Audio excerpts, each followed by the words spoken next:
the Healing Through Love podcast with Charlene Lynch and Rose Davidson.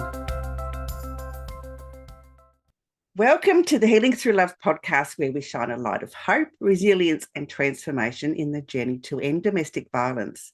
Each week, we share powerful stories and practical tools for survivors, advocates, and experts. Together, we create a safe space for healing, inspiration, and change. I'm your host, Rose Davidson, and welcome to the Talking with the Healing Through Love podcast. My guest today is Kam Knight, and we're going to be talking about internal resistance.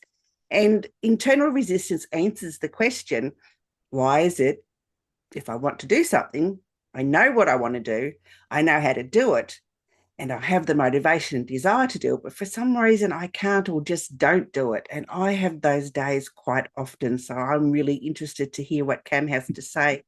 Now, Kam is a coach. He's an international speaker, a best-selling author of a dozen books in the area of mental, emotional, and physical performance. He is known for bringing fresh solutions and insights that are a rare departure from traditional ideas. Because of his fresh perspective, his books have become the gold standard for their respective topics, which have helped over 500,000 people. When he is not coaching or writing, he is traveling, having traveled to over 100 countries around the world. Kam, it is such a pleasure to meet you, and thank you for joining me here on the Healing Through Love podcast. Thank you very much, Rose. I am happy to be here, and thanks for having me on. And of those 100 countries, it includes Australia. So I've been there as well. Whereabouts in Australia did you travel to? I went to a lot of places. I started in, um, what's the most isolated city in Australia? I'm drawing a blank right now. On the West Coast, Oh, Perth. Perth? Yeah, I started in Perth, and then I flew out to Cairns, and then from Cairns, I went all the way down the coast through Gold Coast, Sydney, Melbourne, and all. I didn't make it to Adelaide, but I went to the 12 Apostles. Oh, how exciting. I love this All Apostles. But there's only 10 left now. Oh no, I didn't know The that. other two Okay, have fallen into the sea, unfortunately. So, yes, okay. erosion got So to them. yeah, so I was there. So it tells how long ago I was there. So I was there about a good 10 years ago. So It's such a sad state of affairs, but it's still beautiful to drive down the East Coast. It's absolutely gorgeous. Now, tell yeah, me it's a little great. bit about why you chose internal resistance as something that we are all doing. It Yeah. is something that we all do. So, as far back as I can remember, I was a fairly driven individual. And it's hard not to be living in these times where there's so much personal development content telling you to do more and be your best self, plus the opportunities that we have available. So I always wanted to do more and have more and be more in life. And although I've had my fair share of success, I always felt like the success was much more difficult than it needed to be, or that I kind of missed the mark in a lot of ways. And I wondered why that was. Why is it if I want to do something and I know what to do and I know how to do it and I actually have the desire to do it, but for one reason or another, I can or don't do it? At the time, there weren't really any clear answers. The best answers I was coming across related to having limiting beliefs or not having enough motivation and desire. And although I think those are, pieces of the puzzle, I thought there was more to it. And over the past 15 years, that question always lingered in my mind. Every time I felt stuck, I wondered why. Why can't I get stuff done? Why do I keep spinning my wheels? Why don't I just do this dang thing so I can get the result that I want? And the more books I read and coaching I did and seminars I attended, the more I learned about the complexities of the human brain. And over time, I began to realize, hey, wait a minute. There's a part of our mind built to hold us back. There's a part of our brain designed to keep us from growing and making progress. And I call this part resistance. And it's this brick wall that we hit anytime that we want to do something, but we can't, no matter how much we want to do it. So, to answer your question, I got into it because I struggled with this a lot, from a very young age. I always wanted to do stuff, and although I would start, I wouldn't get to the finish, or I would sabotage myself, or I went from one thing to another. And then I noticed that a lot of people were struggling with this as well. And I realized that this topic was very important because I think a lot of the information that we get from mainstream personal development as well as mainstream media focuses all on the motivation and inspiration. They're kind of pumping us with all this motivation, which is why I said we live in a culture and society with so much personal development content. And although motivation is good, it doesn't really address the underlying issue because once the motivation wears off, we're kind of still stuck. And I always wonder why that was. So that's why I really went into this. Yeah, it's interesting because we all suffer from it, one Yeah, point or another. It doesn't matter what you're doing. I mean, I've got videos to edit, and I, open the files and I look at it, and then I think, yeah, I really want to do it, but there's something just stops me from doing it, and yeah, it's the internal resistance from, and I know that there is resistance, or procrastination, perhaps it is, that yeah. it's stopping me from doing it, even though that I have the desire. Yeah. So the way internal resistance works is it helps to understand that the part of the brain that creates wants and desires, it works separate and independent of the part that actually allows us to act on the desire. And this is really important, so I'll say it one more time. The part of the brain that creates the wants works separate from the part that actually gives a green light to act on it. So you have one part of the brain that's creating wants, and in a way, it's creating endless wants one after another. It doesn't check to see if you have the time, energy, resources to achieve the want. It simply creates the want. And so, this part of the brain, its job isn't to see if you can do this thing, if it'll be easy, if it'll be safe to do it. Its only job is to create wants. And it can kind of go on a rampage creating endless wants. And so, we have another part that actually looks at the want to see if it's worth doing, if you have the time, if you have the energy, the skill, and if it's something even achievable and not something that is kind of outside of the realm of reality. And this is the part that puts the brakes on the decision. Now, what's really important to understand is that it is possible for the brain to both create a desire for something and hold us back from it. In fact, for a long time, when I struggled, I used to wonder whoever created humanity and this reality must have been really sick and twisted because how could they do that to us? How could they create these strong desires and wants and keep us from going after them? It just seems like such a awful thing to do. But it makes sense. Counterintuitive, isn't it? Yeah. But it makes sense when you look at it from this perspective. And so when resistance comes up, it comes up because this part of the brain looks at the want through a whole host of criteria. And if the desire is not in line with any of the criteria, it will prevent action. And in my work, I found there's at least a good 25 to 30 criteria the brain will filter through. And just to look at your example, some of the criteria that could filter through is limiting beliefs. That's one of the bigger things that get talked about. Maybe there's a belief that says that the thing that you're trying to do is hard, or it's going to take a lot of time, or that you don't have the skill, or that you can't do it. You may not be noticing what the mind is filtering through, but it is being filtered. And if you can't do it, it could be hitting up on that. But there's even more things. Let's just say some people have more sensitivity to mistakes than others. So anytime they make a mistake, the brain releases some really difficult to sit with feelings.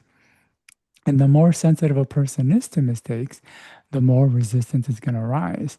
And so it becomes harder to do. So we're just going to use what you had mentioned an example, not to say this is the case for you, but let's say this editing that you're trying to do, there's a lot of nuances to it. And if it's not done correctly, there's a lot of mistakes that can happen.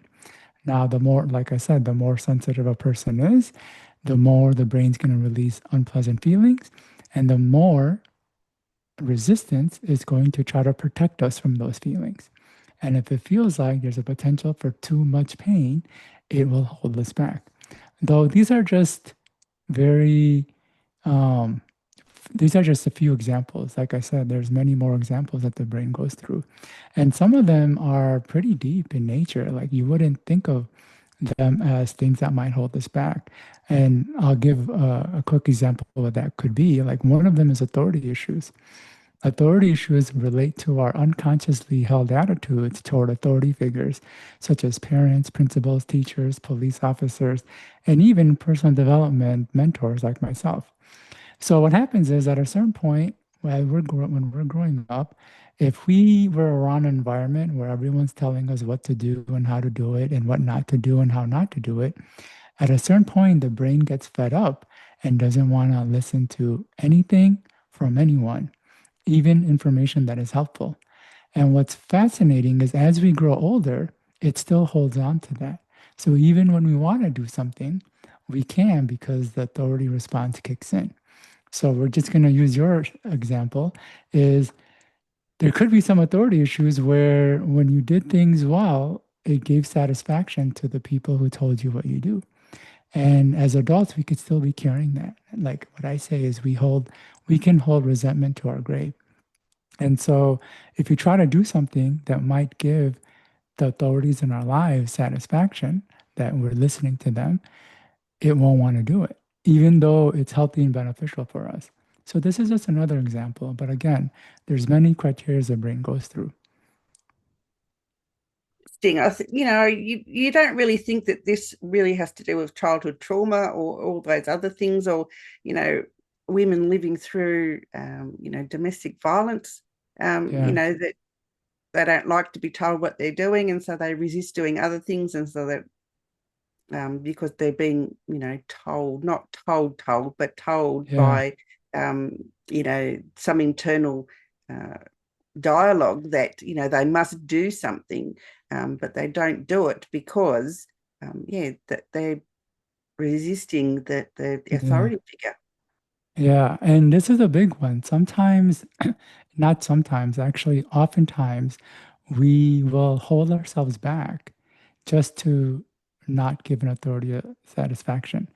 And what I say is, a lot of times when we're, resisting an authority or have authority issues, we are actually not hurting anyone else but ourselves. So when we Mm, don't listen to advice, we're not hurting the person giving it, we're actually hurting ourselves. And this is how, in many ways, crazy our authority issue response can be. Even though something is healthy and beneficial, this response can kick in and keep us from doing it.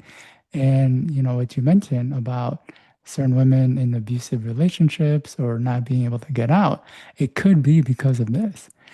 And not to say it is, there could be other reasons. For example, another reason resistance comes up has to do with the undeserving. And when I use the word undeserving, I don't mean like a conscious level, I don't mm, deserve this, but I'm talking about this deep rooted feeling inside. And all of our desires filter through that feeling of undeserving. And if we are trying to do something that unconsciously we don't feel deserving of, resistance will arise. And so for some people, if it means leaving an unhealthy relationship or actually attracting, accepting a healthy relationship, if we have that undeserving, resistance will keep us from doing it. So then we got to work on that. And again, like I said, this stuff isn't very simple because there are a lot of criterias. And some of these criterias you wouldn't think of, like unless a person spent a lot of time understanding the complexities of the human brain, it, we wouldn't think logically to think, oh, wow, the reason I'm stuck or the reason I keep finding myself in unhealthy patterns around unhealthy people is because I have some unresolved authority issues or I have this deep rooted undeserving, or it could be limiting beliefs or a host of other things. What actually comes up is I'm not good enough or I don't have what it takes or Something's wrong with me. And I want people to understand that that's not the case. There's nothing wrong with you. It's just you have this part of your brain that's holding you back.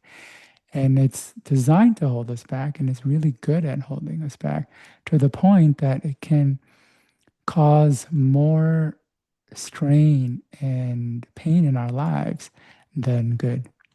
Mm. Yeah, I've just I've lived through all of that, and for me, resistance was he was unwell, and so I didn't want to abandon him, but um, it came to a point where my mental health was had to become a priority over anything that my brain was telling me and my instincts. So yeah, I totally get that. But Cam, how can we work through this internal resistance when the part of the brain is stopping us from leaving the unhealthy relationship or leaving a workplace that is a little bit toxic. Yeah, What so dialogue can we use? Yeah, so when it comes to resistance, there isn't a one fit all approach. We really have to work on the criteria that's holding us back. So if we have limiting beliefs, it's really important to work on the beliefs. If it's the feelings of undeserving, it's important to kind of access those feelings and release them. If it's dealing with authority issues, it's visiting that. If it has to do with, comfort zone, self-image, and a host of the other stuff, we really need to work on the direct cause of it. And in fact, when the way the resistance works is when we work on one area, it can actually be counterproductive to another area. Though that doesn't really give you much to go by. But there are some simple tools a person can use that can help them not only understand what the resistance is, but help them move forward. And if I was going to give a tool that uh, to a person I'm not working with, so like an audience of yours, that they can use on themselves, I would say start with self talk. So, self talk are statements that you say or repeat to yourself of the changes that you want to have or have happen in life. For example, if a person wants to be more assertive, for many of the listeners, I think that's what would be helpful. They would repeat statements like, I am a confident, assertive communicator. I easily communicate my needs and wants. Now, on the surface, these statements don't seem like they'll do all that much, but they're huge. That's because words are powerful. One, they go into our unconscious mind and create the outcome that the words describe. And two, most people don't realize, but a lot of their limitations, their limiting beliefs, undeserving, and a lot of the other causes of resistance actually came from words. As we were growing up, the words that people were saying to us, if the parents were saying we weren't good enough, if bullies were making fun of us, if teachers were saying our work is no good, they were just words. But those words seeped in and created our trauma and the challenges and the undeserving and the limitations. And so if words have the power to bring us down, they naturally have the power to bring us up. Though the way the brain works, it puts more effort or attention on negative words than positives. So it takes more positive to counteract the negative, which is where self-talk come in, where we take these statements that describe what we want or the direction we want to go, and we repeat it on a regular basis. And the more we can repeat it, the more we can actually move in the direction that we want. In fact, what I have found with self-talk is that it works so much better, especially as a self tool, than, you know, doing a lot of other things like I don't want to name anything because I don't want to say anything's bad. Everything is good. It's just there's levels. But if a person can talk it, they'll actually act out the behavior that they're choosing versus trying to force themselves to do it. And what's really great about self talk is in the beginning, when you're repeating them, is very uncomfortable. It's painful and it sucks, but there is a lot of data there. So if a person does repeat, I am a confident, assertive communicators, their mind is going to retort and say things like, no, you're not, or you shouldn't do this, or give reasons why. And that is sign of the resistance that you have. So the uncomfortableness is actually a good thing to go through because it's giving you the information about your resistance. It's telling you the beliefs that you have about asserting yourself, why it's hard or why you shouldn't do it.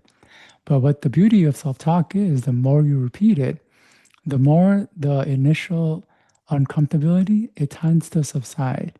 And when it subsides, it means that resistance is actually releasing. It's actually moving out of our body. And the more we continue to affirm the statements, the more the positive statements start seeping in. And it just naturally allows us to act in that way. And so, if I was to give just one simple tool that a person can use on their own without needing the help of others or assistance from a coach or a mentor or things like that, this is it because it's very free and it not only helps us give us insight into what our resistance is, but it's a very thing that also helps us move forward. Now, this is just one tool in the toolbox. There's many others, but because of the limited time that we have, I wanted to kind of give one that's really powerful, again, that a person can use without a lot of time and effort. And that is so insightful. Thank you so much for sharing that, because we all have self-talk, and a lot of us who were brought up with, traumatic backgrounds, or, lived through a traumatic period in our life, do use that self-talk. We fall back on it uh, often In negative because ways. we don't know any better. Yeah. So the positive aspect of what you've discussed is like going to help a lot of people, and think so. Thank you so much for sharing that. Yeah, no problem. Now you can find Cam on his website at kamknight.com and No, mindlily.com. no, no.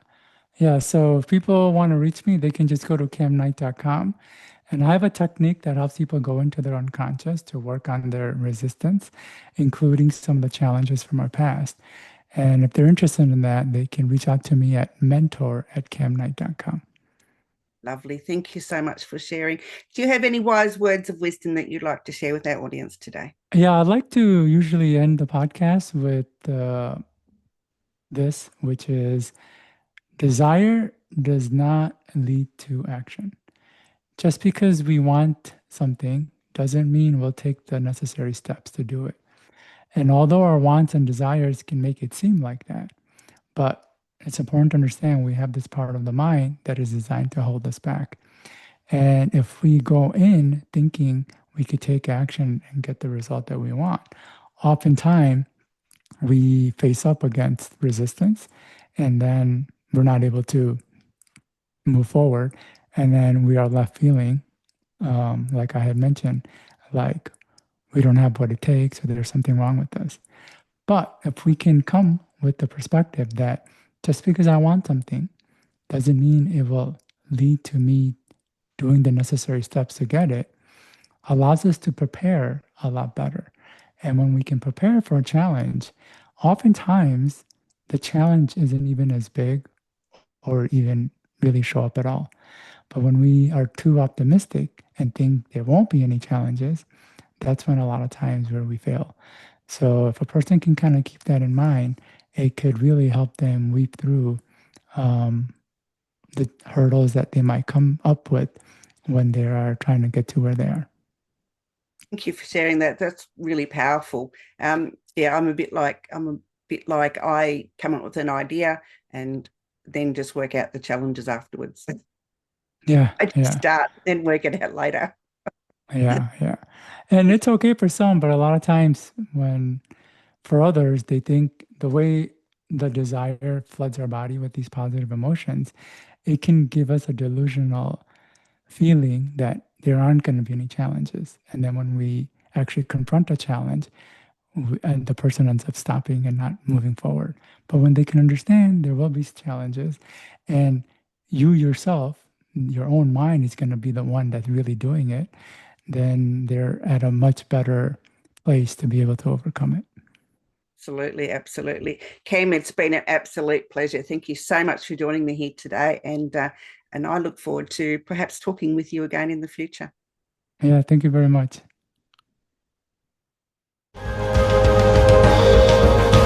Thank you for joining us for this episode of Healing Through Love.